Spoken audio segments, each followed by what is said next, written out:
Ce 26 novembre, Michel Drucker reçoit dans Vivement Dimanche deux invités de marque dont les voix ont bercé des millions de Français.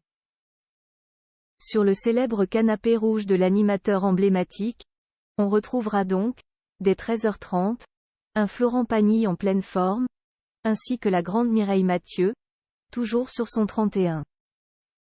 La suite après la publicité. Florent Pagny annonçait le 22 novembre dernier être en rémission de son cancer du poumon révélé sur ses réseaux en janvier 2022.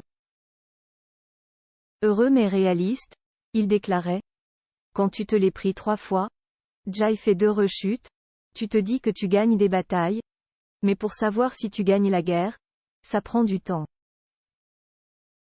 Dans la foulée, il confiait avoir pris une décision importante pour la suite de sa carrière.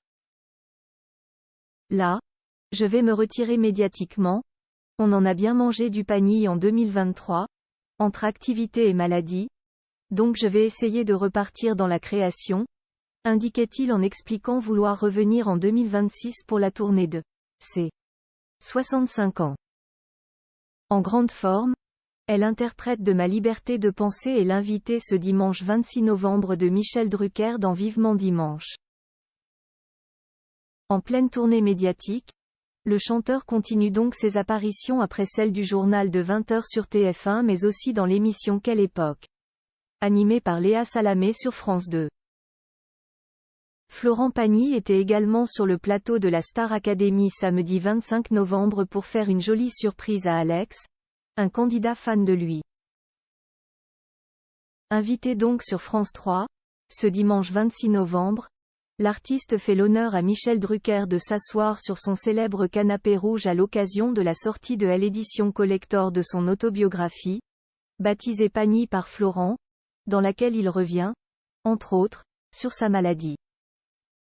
Des invités de marque. Cela dit, Florent Pagny ne sera pas le seul invité de l'oncle de Marie Drucker dans Vivement Dimanche puisqu'on retrouvera également, dès 13h30, Yvan Cassard, le pianiste et arrangeur de nombreuses vedettes de la chanson française dont Feu Johnny Hallyday, venu, justement, parler de la sortie de l'intégrale de Johnny Symphonique, prévue pour le 1er décembre prochain. La grande Mireille Mathieu sera, elle aussi, de la partie. Pour les 60 ans de la mort d'Édith Piaf, la demoiselle d'Avignon a enregistré, avec un orchestre symphonique, un double album hommage. À nos confrères du média Le Point, elle confiait au sujet de la sortie de ce projet: chanter Piaf reste toujours un grand bonheur.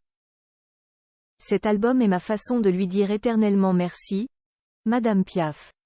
Et celle qui a interprété La vie en rose en 1964, lors d'un concours de chant, de conclure: être comparée à cette grande dame, c'était le plus beau des compliments pour la débutante que j'étais.